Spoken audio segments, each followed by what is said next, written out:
টাকা শূন্য পকেটে পাশে থাকা মেয়েটা কেন যেন পুরুষের সফলতার স্বাদ গ্রহণ করতে পারে না। বেকারত্বের সময় নারীর যে ভালোবাসাটা আপনার কাছে স্বর্গীয় সুখ বলে মনে হয়, সফলতার পর পুরুষের কাছে সেই ভালোবাসাটাই আধিক্যতায় পরিণত হয়। আসসালামু আলাইকুম, welcome back to my channel my daily life and kitchen থেকে আমি শিশির নতুন একটা ব্লগ ভিডিওতে ওয়েলকাম করছি। আশা করছি সবাই ভালো আছেন, সুস্থ আছেন। আমরাও আলহামদুলিল্লাহ ভালো আছি।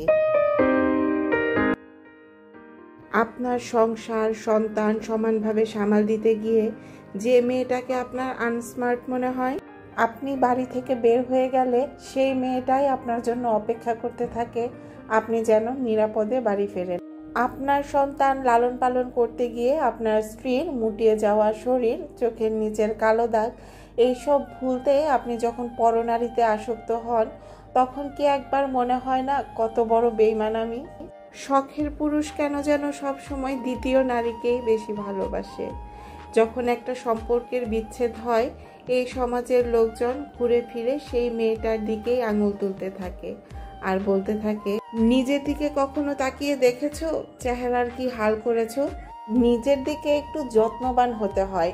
নিজের দিকে যত্নবান না হলে পুরুষ মানুষকে কি আর বেঁধে রাখা যায়? কাজের মেয়ের মতো রূপ নিয়ে সবসময় জামাইয়ের সামনে ঘুরে বেড়ালে জামাই তো অন্য পাত্রে মুখ দিবেই। আচ্ছা, একটা কথা বলেন তো, শখের পুরুষকে ঠিক কতদিন রূপ দিয়ে বেঁধে রাখা যায়? বৃদ্ধ বয়সে যারা এখনো একসঙ্গে আছেন, বছরের পর বছর যারা হাত ধরে চলছেন, তারা কোন রূপে আটকে আছেন? যে পুরুষকে রূপ দিয়ে আটকে রাখতে হয়, সেই পুরুষকে কখনো বেঁধে রাখা যায় না। একটা বয়সের পর মানুষ কিন্তু আর রূপ খোঁজে না, একটা বিশ্বস্ত হাত খোঁজে, মাথা রাখার মতো একটা বিশ্বস্ত কাঁধ খোঁজে। শেষ বয়সে এসে একজন মানুষের কি চাওয়া থাকে? একজন গল্প করার মানুষ, হাত ধরে একজন চলার মানুষ, এতটুকুই তো জীবনের চাওয়া থাকে, তাই না? বান্ধবীকে নিয়ে 5 স্টার হোটেলে খেতে যাওয়ার ক্ষেত্রে দ্বিতীয়বার ভাবেন না, কিন্তু ঘরে থাকা ক্লান্ত স্ত্রীর জন্য 10 টাকা দিয়ে একটা ফুল কিনতেও অনেক অজুহাত আপনার। অথচ এই মানুষটাকে যদি আপনি নিজে থেকে সেধে বলেন, চলো কোনো নামি দামি রেস্টুরেন্টে গিয়ে খেয়ে আসি, আপনার পকেটের কথা চিন্তা করে সে কিন্তু কখনোই যেতে রাজি হবে না। আর সেই সব পুরুষদের কথা তো বাদই দিলাম, যারা কিনা নিজের পুরুষত্ব দেখাতে স্ত্রীর গায়ে হাত তোলে। ভয় দেখিয়ে হয়তো বা সেবা যত্ন পাওয়া যায়, কিন্তু ভালোবাসাটা কখনো পাওয়া যায় না। একজন নারী আটকে থাকে শুধুমাত্র ভালোবাসায় আর সম্মানে। আপনি একজন নারীকে একটু সম্মান করুন, একটু ভালোবাসুন, দেখবেন সে গোটা দুনিয়া আপনার পায়ের তলায় এনে দিয়েছে। একটা মেয়ে বাবা মাকে ছেড়ে আপনার বাড়ি আসে শুধুমাত্র একটু যত্ন, একটু ভালোবাসার আশায়। অন্যের বাড়ির মেয়েটাকে যখন আপনি যত্ন করে রাখবেন, তখন দেখবেন আপনার মেয়েটাও তার শ্বশুর বাড়িতে খুবই যত্নে আছে। একটা নারী আপনার মা, একটা নারী আপনার বোন, একটা নারী আপনার স্ত্রী, আর সেই নারী আপনার মেয়ে। বিয়ের সময় মেয়ের বাবাকে বলছেন, যা দিচ্ছেন সবই তো আপনার মেয়ের থাকছে। আজকে থেকে ঠিক 10 বছর পর সেই একই জায়গায় আপনি নিজেও দাঁড়িয়ে থাকবেন। তখন জিনিসগুলো সহ্য করতে পারবেন কি না একটু ভেবে দেখবেন। সব পুরুষই কিন্তু একরকম নয়। কিছু কিছু পুরুষ আছে যারা কিনা তাদের শখের নারীকে খুব ভালোবাসা আর যত্নে আগলে রাখে। এই জন্যই পৃথিবীটা এত সুন্দর। এত সুন্দরের মধ্যেও কিন্তু 2-1টা কীট পতঙ্গ থাকবেই। যেসব পুরুষেরা নারীকে সম্মান করতে জানেন না, স্ত্রীর কোনো মর্যাদা দিতে জানেন না, সেই সমস্ত পুরুষদের আমার কাছে সেই রকম কীটই মনে হয়।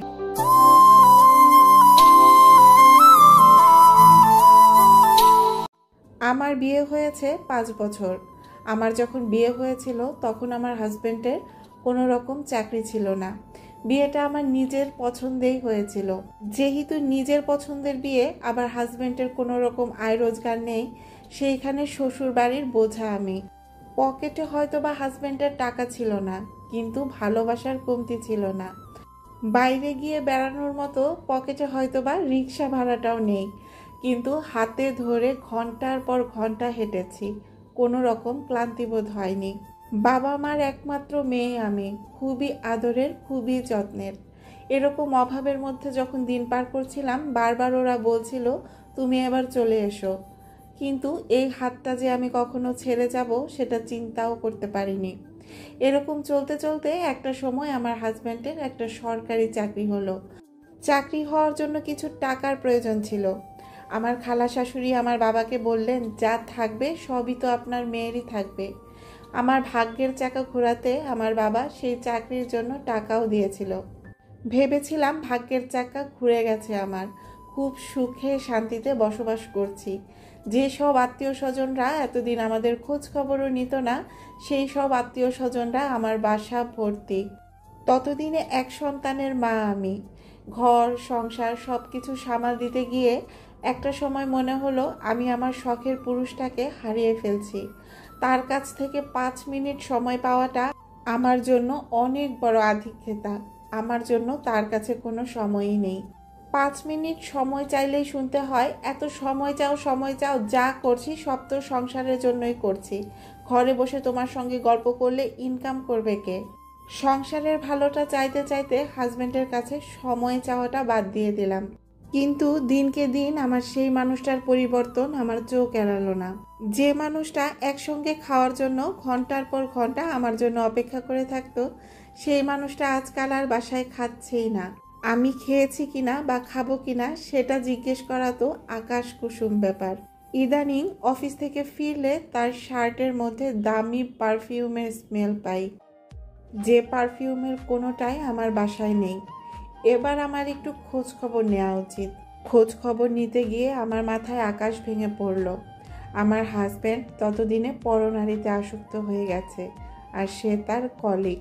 খুব বেশি চিন্তা ভাবনা না করে হাও মাও করে কান্নাকাটি করে শাশুড়ির কাছে ব্যাপারটা বললাম। শাশুড়ি আমাকে মুখের উপর বলে দিল, নিজের দিকে কখনো তাকিয়ে দেখেছো নিজের কি অবস্থা? তোমার চেহারার যে হাল অবস্থা হয়েছে তাতে আমার ছেলে অন্য মেয়ের দিকে তো যাবেই। চুপচাপ শাশুড়ির রুম থেকে চলে আসলাম। হাজব্যান্ড বাসায় আসার পর তাকে যখন আমি বারবার এই জিনিসগুলো জিজ্ঞেস করছিলাম, একটা পর্যায়ে সে রেগে গিয়ে আমার উপর হাত তোলে। দিনকে দিন এই অত্যাচার চরম পর্যায়ে গিয়ে পৌঁছায়। না আছে আমার কোনো সম্মান, না আছে আমার বাচ্চার কোনো যত্ন। মনে মনে এখন সেই একটা ডিসিশন নিয়েই ফেলেছি, যে ডিসিশনটা আজকে থেকে 5 বছর আগে আমার বাবা মা আমাকে নিতে বলেছিল। আজকের ভিডিওটা একটু অন্যরকমভাবে সাজানো ছিল। এতক্ষণ যে গল্পটা বললাম সেটা সম্পূর্ণ বাস্তব, সম্পূর্ণ সত্যি, কিন্তু ঘটনাটা আমার সঙ্গে হয়নি।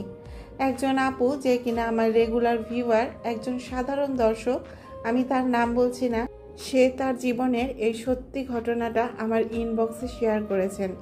আমাকে বলেছেন, আপু আমার এখন কি ডিসিশন নেওয়া উচিত? আমার জীবনের এই গল্পটা তুমি তোমার ভিডিওতে তুলে ধরবে, অডিয়েন্সদের জিজ্ঞেস করবে আমি যে ডিসিশনটা নিতে চাচ্ছি এটা ঠিক হচ্ছে কিনা। আমি শুধু আপুটাকে বলছিলাম, আমি খুবই ছোট একজন মানুষ, খুবই সাধারণ একজন মানুষ, সাংসারিক জীবনের অভিজ্ঞতা আমার খুবই কম, কিন্তু তারপরেও যেটা বলবো, জীবনটা আপনার, ডিসিশনটা আপনাকেই নিতে হবে।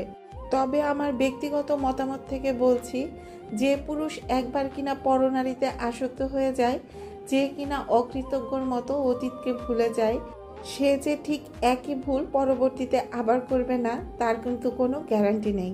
ভিডিওতে আজকে গল্প বলতে বলতে সেই মূল্যবান জিনিসটা চাইতেই ভুলে গেছি। যারা যারা ভিডিওটার সঙ্গে আছেন প্লিজ ভিডিওটাতে একটা লাইক দিয়ে তারপর ভিডিওটা কন্টিনিউ করবেন। আর আজকে যারা আমাকে প্রথম ভিজিট করছেন চাইলে চ্যানেলটা সাবস্ক্রাইব করে দিতে পারেন। দুপুরের রান্নাটা শেষ করে নিয়েছি। এই মুহূর্তে মা মেয়ের একটু ক্ষুধা লেগেছে, তো ভাইরাল ওয়েতে আমটা কেটে নিচ্ছি। আমার মেয়ে আম দেখলেই বলতে থাকবে, মা কোট কোট করে কেটে দাও। তো তার জন্য এরকম কোট কোট করে কেটে দেওয়া, কিন্তু এরকম কোট কোট করে কাটার ক্ষেত্রে যেটা হয়, ও খুব সুন্দর মতো খেতে পারে, কিন্তু আমার খাওয়ার ক্ষেত্রে খুবই অসুবিধা হয়। গত ভিডিওতে বলেছিলাম মনটা ভালো নেই, খুব বেশি মানসিক চাপের মধ্য দিয়ে আছি। যারা আমার গত ভিডিওটা আমার প্রত্যেকটা কথা খুব মনোযোগ দিয়ে শুনেছিলেন তারা কিন্তু আমার কমেন্ট সেকশনে বলেছিলেন, আপু তোমার কি হয়েছে অবশ্যই জানাবে।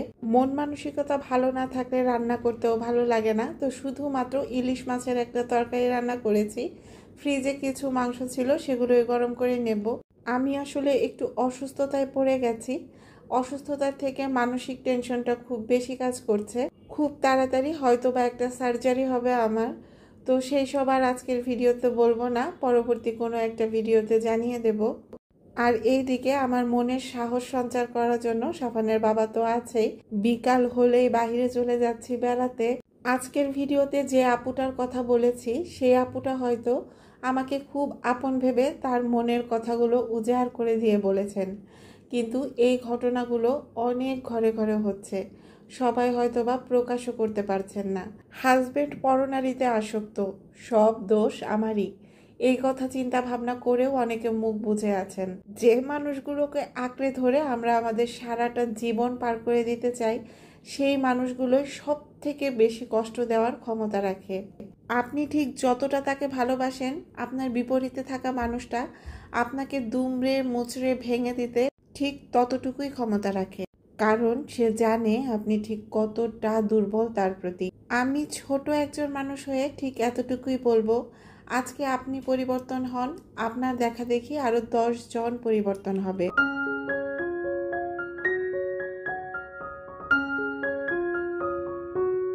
আমরা সবাই দোয়া করব ওই আপুটার মতো সাজানো সংসার কারো যেন ভেঙে না যায়। শখের পুরুষকে কখনো রূপ দিয়ে আটকে রাখা যায় না, যদি না সেই পুরুষটা আপনার প্রতি যত্নবান হয়। পরিবার অনেক বড় একটা শিক্ষা প্রতিষ্ঠান, কিন্তু কোনো পরিবারই শিক্ষা দেয় না পরনারীতে আসক্ত হতে, নারীকে অসম্মান করতে, কিন্তু সেটাই আমাদের সঙ্গে হয়। ওই যে বললাম, এত এত সুন্দরের মধ্যে কীটপতঙ্গ তো থাকবেই। মহান আল্লাহ তাআলা আমাদের এই সমস্ত কীটপতঙ্গ থেকে হেফাজত দান করুক, আমিন। ন্যাচোস খেতে খেতে আজকের ভিডিওটা এখানেই শেষ করছি। সবাই ভালো থাকবেন, সুস্থ থাকবেন, আমাদের জন্য দোয়া করবেন। আল্লাহ হাফেজ।